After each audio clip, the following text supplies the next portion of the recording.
Olá pessoal, meu nome é Glauber e hoje eu vou falar para vocês um pouquinho sobre como persistir dados no SQLite utilizando o Room. O Room ele é parte da biblioteca de Architecture Components do Android, que agora faz parte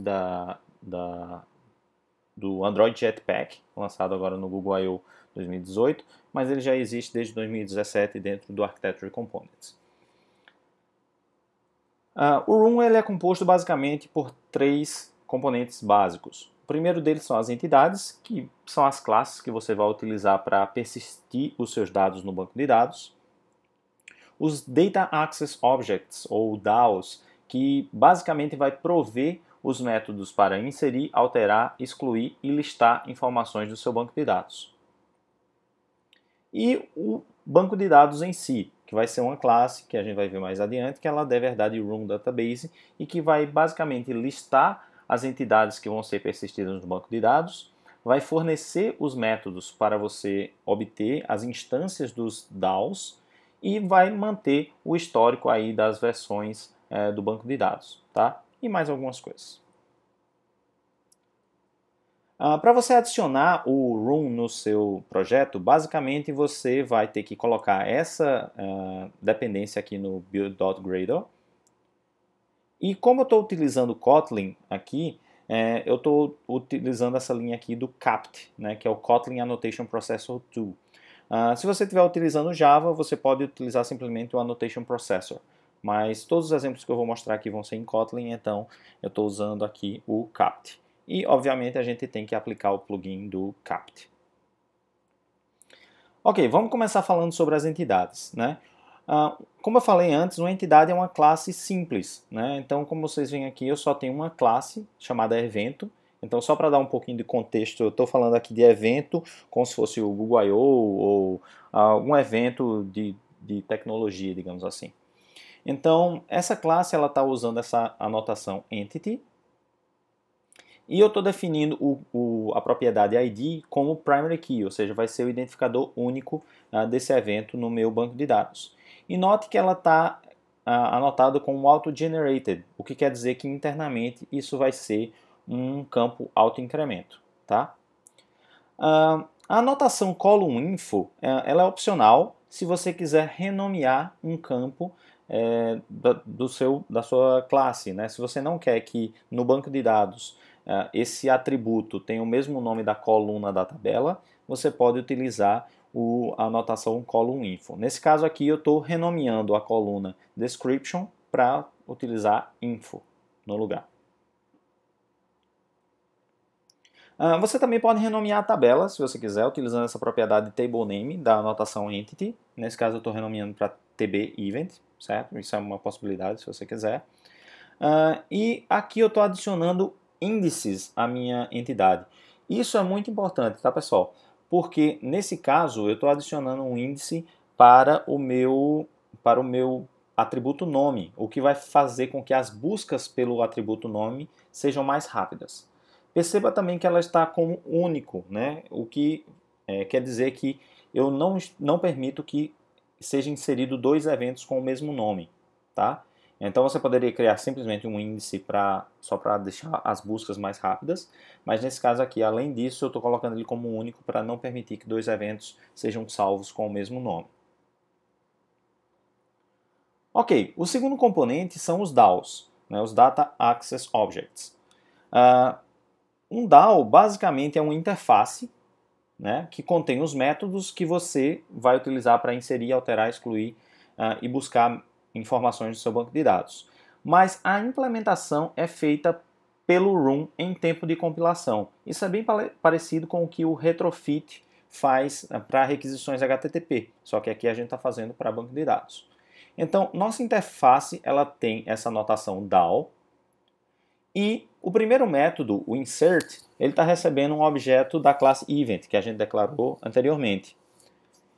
E aí ele retorna um long. Isso é opcional, tá pessoal? Mas esse long quer dizer o ID do registro que eu acabei de incluir.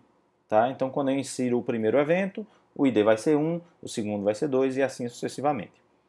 Aqui eu estou utilizando a anotação de insert e com a propriedade onConflict, que essa propriedade onConflict quer dizer que se eu violar alguma constraint de unicidade, como por exemplo o primary key ou aquele índice único que eu criei anteriormente, o registro anterior vai ser excluído e o novo vai ser incluído, ou seja, eu estou usando essa estratégia de replace. Existem outras estratégias que vão depender da situação que você estiver utilizando, tá? O método update ele também recebe um objeto event e note que ele está anotado com a anotação de update e retorna um int. Esse int informa quantas linhas foram afetadas pelo update. Nesse caso eu só estou recebendo um event, então basicamente o retorno vai ser 1 se foi tudo bem ou 0 se algo falhou aí na atualização. Mas note que o método delete está recebendo um vararg, que esse vararg quer dizer que eu posso receber um ou mais events. Então eu posso passar uma lista de events aqui para esse evento, separados por vírgula. Mas eu também posso passar uma lista mesmo, um list de events. Isso é totalmente possível. Nesse caso, o retorno desse método, ele também é um int dizendo quantas linhas foram excluídas. Eu posso utilizar essa estratégia de passar varargs ou uma lista de events, tanto para os métodos insert, delete e update. Nesse caso, no update ele vai retornar uma lista vai retornar quantos registros foram atualizados e no caso do insert ele vai retornar uma lista dos IDs que foram inseridos, tá? Os dois últimos métodos estão anotados com o query, né, que são as buscas que eu estou fazendo. O primeiro é o events by name, que eu estou fazendo buscas pelo nome, né?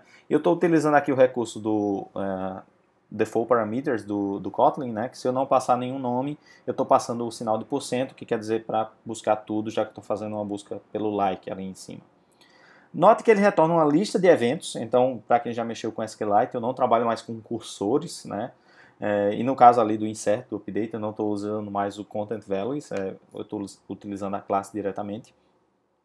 E veja que esse comando select, ele vai gerar essa busca para mim e o próprio room sabe que as colunas que existem na tabela de evento, ele vai fazer um mapeamento para os objetos evento, tá? Perceba que eu estou fazendo o bind aqui do parâmetro name da função, né, para o meu SQL, tá? E nesse caso eu estou usando dois pontos name para fazer esse mapeamento. Então, quando eu passar um nome, ele vai ser substituído pelo dois pontos name que está sendo utilizado aqui na consulta SQL. Uma coisa muito importante é que o room faz a validação do seu SQL em tempo de compilação. Isso é muito interessante, tá? Então, se tiver qualquer erro no seu SQL, em tempo de compilação, o room já consegue detectar. O último método é bem similar ao anterior, só que eu estou fazendo uma busca pelo ID. E como eu estou fazendo a busca pelo ID e o ID é único, então eu só estou retornando um evento. Perceba que esse evento está com a event interrogação, né? Porque ele pode ser nulo se eu passar um ID que não existe. Então aqui eu estou retornando só um evento e no outro eu estou retornando uma lista de eventos. Ok, já falamos de entidades, dos DAOs. Vamos falar agora do database, que é bem simples, né? Basicamente você precisa criar uma classe que herda de room database, né? Uma classe abstrata que herda de room database. Ela deve estar anotada com a anotação database. E aqui na propriedade entities eu estou dizendo quais são as classes que eu vou persistir no meu banco de dados. E estou dizendo qual é a versão atual do meu banco. Aqui eu só tenho um DAO, né? Então eu só tenho um método que retorna um DAO. Mas se você tiver vários DAOs, todos os métodos devem estar listados aqui, assim como as entidades têm que estar listadas ali na propriedade entities, lá da anotação database. Ok, agora vamos usar tudo isso junto que a gente falou até agora, né? Para instanciar o meu database, eu só preciso usar room.databasebuilder, passar o contexto, que preferencialmente deve ser o contexto da aplicação, o nome da minha classe e, opcionalmente, o nome do banco. Se você não determinar, ele vai criar para você. Quando eu chamo build, eu pego a instância do meu database e com ela eu consigo pegar a instância do meu DAO. Depois eu crio um evento, só para testar aqui a inserção. Chamo o método insert e esse insert vai me retornar o ID do evento que eu acabei de buscar. Se eu fizer uma busca event by ID, ele vai me retornar o ID, o evento que eu acabei de inserir, e aí eu só estou dando um print aqui na tela. Quando eu chamo DAO.eventsByName, eu recebo a lista de eventos e simplesmente faço um for each aí na minha lista. Tudo bem, mas se eu rodar essa aplicação agora, se eu botar esse código, por exemplo, lá na minha Activity ou mesmo no meu Presenter, eu vou me deparar com esse erro aqui. E uma coisa que é muito interessante do Room é que os erros dele são bem claros, né? Se você observar aqui, ele está dizendo que eu não posso acessar o banco de dados na thread principal da aplicação, uma vez que pode potencialmente bloquear a tela por um longo período de tempo, tá? Então, para utilizar o Room, você deve usar qualquer estratégia de thread já existente no Android, como a própria thread, a SyncTask, IntentService, ou RxJava, Coroutines, qualquer opção. Você só não deve utilizar na main thread. Mas, se você realmente quer testar, apenas fazer um teste, não quer elaborar nada disso, você pode, na instanciação do seu banco, você pode chamar esse método allow main query threads. Allow main thread queries, exato. Ok?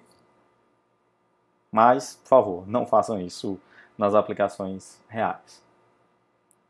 Ok, uma vez que a gente já conhece os 3 componentes básicos do Room, vamos falar um pouquinho sobre os tipos de dados do SQLite. Basicamente, ele só tem 4 tipos, o SQLite. Inteiros, reais, que são os valores de ponto flutuante, textos de qualquer tipo e tamanho, e blob para armazenar a RAID bytes, certo? Mas, e se eu quiser, por exemplo, armazenar uma data, né? O SQLite ele tem suporte a data, né? Você pode usar valores formatados como string e ele vai aceitar. Inclusive ele tem várias funções para manipulação de data. Mas aqui eu vou querer salvar os milissegundos do data. Mas o Room não sabe como lidar com isso. Então, para esse caso, você vai ter que escrever um conversor, né? De um tipo para outro. Nesse caso, eu só preciso criar uma classe e os métodos que fazem a conversão têm que estar anotados com esse type converter. No caso aqui eu estou criando o primeiro método que converte de um long para uma data e o outro que converte de uma data para um long. Tá? E você pode colocar esse type converters, essa anotação aqui, tanto na sua entidade quanto no seu DAO, mas eu gosto de colocar no database porque fica centralizado para todas as entidades, por exemplo, que utilizar uma data, podem usar, já vai estar no database, já vai funcionar para todas as entidades. Okay? No entanto, se eu fizer essa mudança de adicionar esse campo de data e tentar rodar a aplicação novamente, eu vou receber esse erro aqui. Na verdade, esse erro acontece sempre que você muda sua entidade e não atualiza a versão do banco. Né? Então, se você olhar, o Room está dizendo que ele não pode verificar a integridade dos dados, porque parece que você mudou o esquema do seu banco, ou seja, a estrutura das classes do seu banco, mas esqueceu de atualizar o número da versão do banco. Você pode resolver isso simplesmente incrementando o número da versão do seu banco. Na verdade, não é bem assim. Imagine que você fez essa aplicação que eu estou explicando aqui e não tinha o campo data. E o usuário inseriu vários registros, né, vários eventos. E agora ele vai migrar para a versão 2 da aplicação que tem esse campo data. Se você simplesmente incrementar essa versão, ele vai perder os dados que ele tinha na versão 1. Então, para fazer com que os dados do usuário na versão anterior do banco não sejam perdidos, a gente tem que escrever um tipo de migração. A migration é também muito simples. A única coisa que você precisa fazer é criar uma classe que herde, no caso aqui um objeto que herde de migration, dizer de que versão para qual versão você está fazendo essa migração. No caso aqui eu estou fazendo a migração da 1 para 2, né, onde eu estou simplesmente adicionando essa nova coluna à minha tabela evento. Em seguida, eu tenho que atribuir essa migração na instanciação no meu banco de dados, chamando add migrations. E por fim, lá na minha classe de banco de dados, eu estou colocando incrementando a versão do meu banco de dados. Tá? Uma coisa importante, pessoal, é que o local onde está sendo instanciado o banco é bom que seja um local único, um singleton, por exemplo, né? Porque essa instância do banco de dados vai ser compartilhada com todos os lugares onde eu pegar, por exemplo, um event DAO. E isso é extremamente importante se você estiver utilizando o Live Data, que eu vou falar um pouquinho mais para o final. Mas se você realmente não está se preocupando com a versão anterior do banco de dados, você não quer saber disso, você quer que os dados sejam perdidos mesmo, você está usando o banco só para cache, você pode utilizar esse método aqui, Fallback to Destructive Migration. Nesse caso, se você incrementar a versão do banco e usar essa abordagem aqui, o banco vai ser recriado novamente do zero. Tá? Então, todo o banco de dados e os seus dados vão ser perdidos e um novo vai ser criado com esse novo esquema, com esses novos campos que você tenha adicionado. Beleza, mas um banco de dados normalmente, né, na grandíssima maioria das vezes, não é composto só de uma tabela, ela é composta de várias tabelas.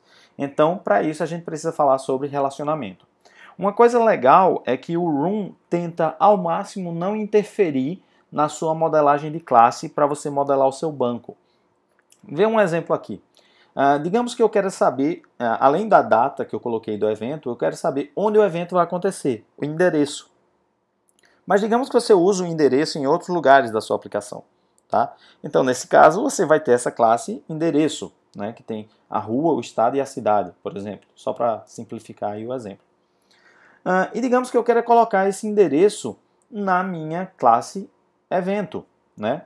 Para esse caso, eu marco esse meu campo como embedded. Quando eu faço isso, esses três atributos da minha classe endereço vão ser colocados de uma forma plana na tabela de eventos do banco de dados.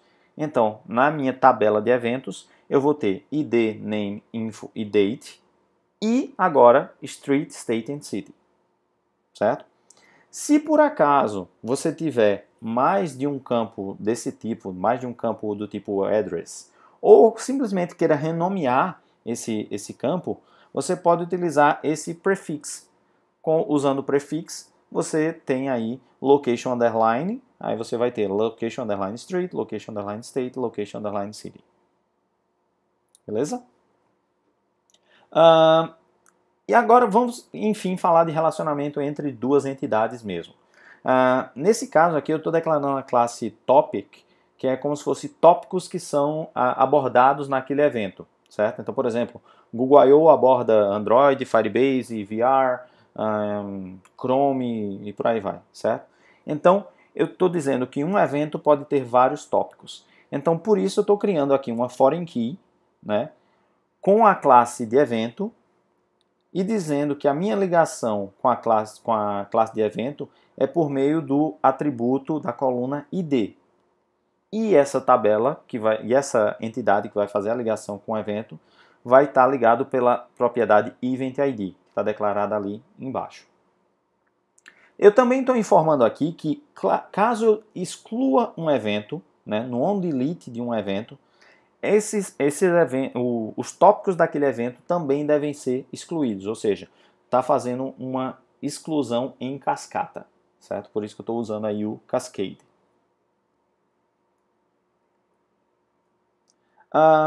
Então, lá na minha entidade, eu estou adicionando esse atributo topics e estou dizendo para ele ignorar esse atributo. Com ignore, esse atributo não vai ser persistido. Tá? Então, agora minha modelagem faz sentido. Né? Eu tenho um evento com ID, nome, descrição e data e a lista de tópicos daquele evento. Faz todo sentido. Né?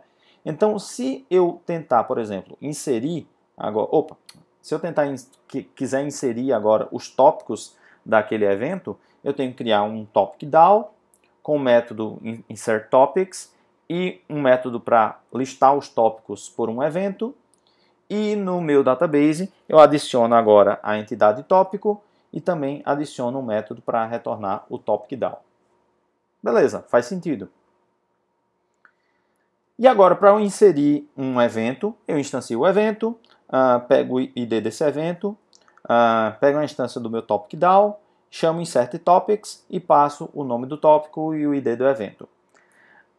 Isso vai funcionar, mas o que vai acontecer se, por exemplo, alguma das inserções dos tópicos falhar por alguma razão, né? Com isso eu vou ter um evento que vai ficar no estado inconsistente, porque eu inseri o evento, mas não inseri todos os tópicos, tá? Para esse cenário, a melhor abordagem para você utilizar é utilizar transações. Para utilizar transações, digamos que eu tenho a mesma modelagem que eu falei antes, né? O evento com a lista de tópicos, e na EventDAO, em vez de criar a TopicDAO, eu posso adicionar dois métodos na EventDAO. A primeira que insere os tópicos, né? Eu passo a lista de tópicos, ela insere. E um outro método aqui que é o Insert Event with Topics, que está marcado com a anotação Transaction. Nesse caso, ou todas as operações são feitas, ou nenhuma é feita, que é o conceito da transação, é criar essa atomicidade, né? Ou eu insiro todas, ou todas as operações são realizadas, ou nenhuma é realizada. Então, eu insiro o evento aqui, e em seguida eu insiro os tópicos daquele evento. Eu atribuo o ID do evento para cada tópico e insiro os tópicos. Beleza? Isso é muito melhor. Então esqueçam aquela abordagem que eu criei, o DAO, o Topic DAO, e adicionei aquele tópico DAO, e a gente pode utilizar só essa abordagem aqui. Tá? Ok. E aqui é só um exemplo de como usar isso aqui. Eu chamaria DAO.InsertEventWithTopics, criaria o evento, passaria o nome, a descrição, a localização e os tópicos, e isso ia ser feito tudo numa transação única. Mas qual o problema que a gente tem com foreign keys? Imagina que eu tenho evento e tenho tópicos. E cada tópico tem uma lista de palestrantes. E cada palestrante tem o seu endereço e suas outras apresentações e por aí vai.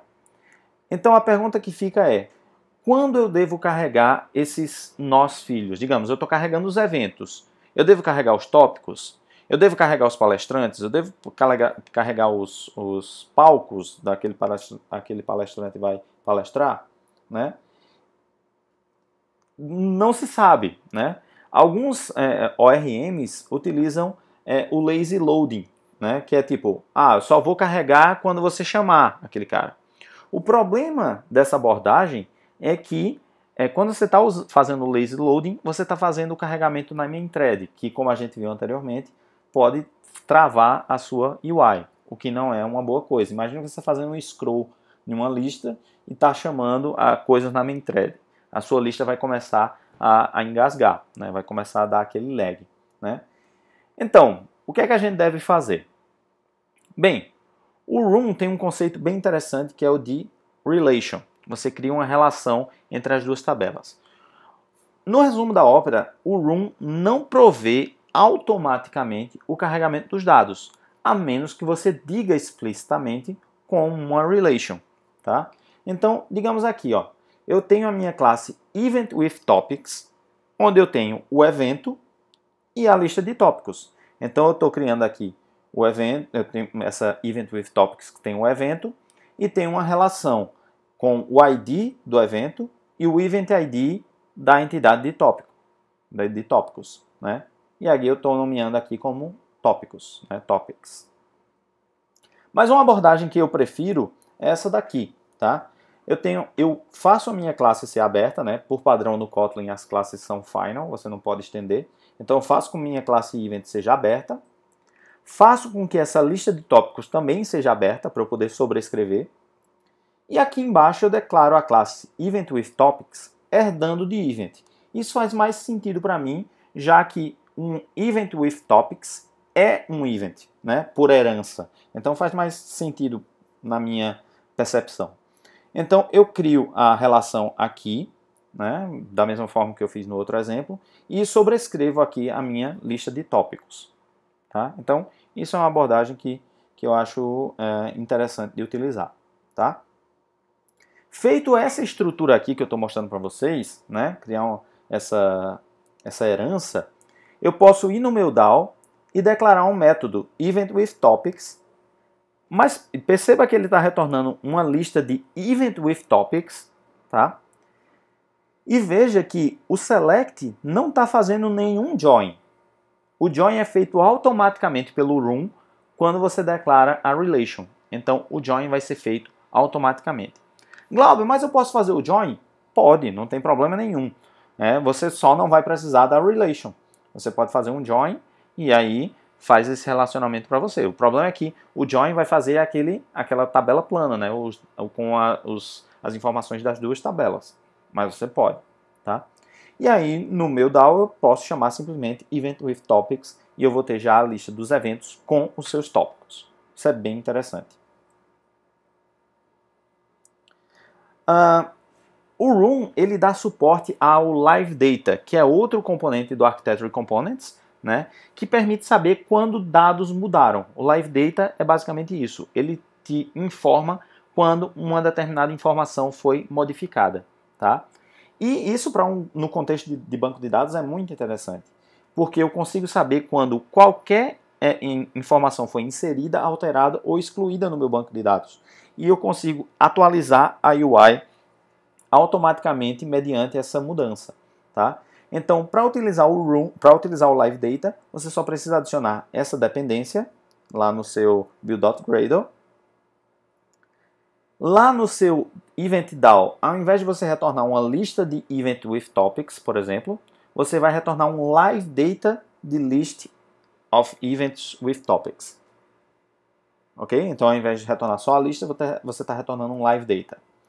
E ao invés de pegar os dados diretamente, você chama EventWithTopics.observe.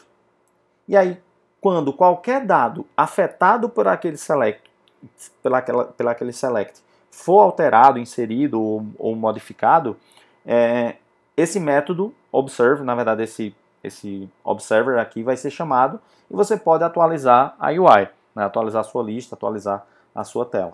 Ok? Isso é muito, muito poderoso. Imagine que você está fazendo uma sincronização em background, né?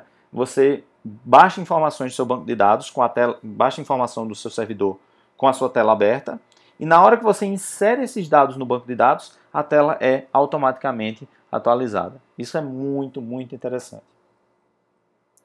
O Room também dá suporte ao RxJava, né? Para quem já trabalha com essa biblioteca, ele também dá suporte. Você só precisa adicionar a dependência do RxJava para o Room, né, lá no build.gradle. E em seguida, ao invés de retornar um Live Data, como eu mostrei anteriormente, você pode retornar um Flowable, né, ou um Single ou um Maybe, dependendo da sua necessidade aí no seu Select. Ok? Bem simples. Então, só uma revisão rápida do que a gente falou aqui.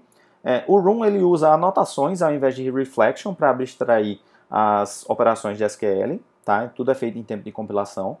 O Room utiliza DAO para lidar com entidades e persistir dados no seu banco de dados. Então, são esses os três componentes básicos do Room. O Room consegue verificar os seus comandos SQL em tempo de compilação e, a partir do Android Studio 3.2, também o autocomplete. Né? Isso é muito bacana. Autocomplete de select em uma annotation. Isso aí é fantástico. O Room não força suas entidades a herdarem de uma entidade básica. Ele suporta migração programática, né? Utilizando o migration, que a gente mostrou aqui. Ele provê uma maneira muito fácil de lidar com transações e relacionamentos entre entidades. E ele suporta o Live Data e o RxJava 2. Bem, é isso, pessoal. Se vocês tiverem qualquer dúvida, deixe seus comentários. E é isso. Espero que vocês tenham gostado. Qualquer dúvida é só deixar aí nos comentários. Grande abraço e até a próxima.